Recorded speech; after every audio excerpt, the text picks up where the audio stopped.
Okay ba running 30 minutes to an hour, 6 times a week, tapos naka-fasting ako 16 to 18 hours, papayat ba ako? Ang sagot ko dyan, kung yung kinain mo, nung brinake mo yung fast, hindi ka lumagpas sa calorie deficit mo, talaga mag-lose ka ng weight. Ngayon, kung sobra-sobra naman yung kinain mo, lumagpas sa caloric needs mo, lumagpas mo sa maintenance, tataba ka. Sayang lang yung finasting mo, tsaka tinakbo mo. May nagtanong naman, may ulcer siya, hindi niya kaya mag-fasting. Kumain ka every 3 to 4 hours na small meals. Meron akong plan na libreng ginawa dyan, kami ni Sarina, wifey, para sa inyo, pati workouts. Sundin nyo lang. Effective yan. Ginagawa namin yan.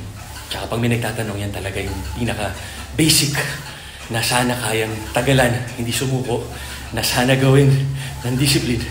So every 3 hours kain ka, tas huwag ka lumagpas sa calorie mo, calorie intake, calorie deficit ka, lulus ka na weight. Tama kayo, mali ako, I'm not your doctor. Do what works for you!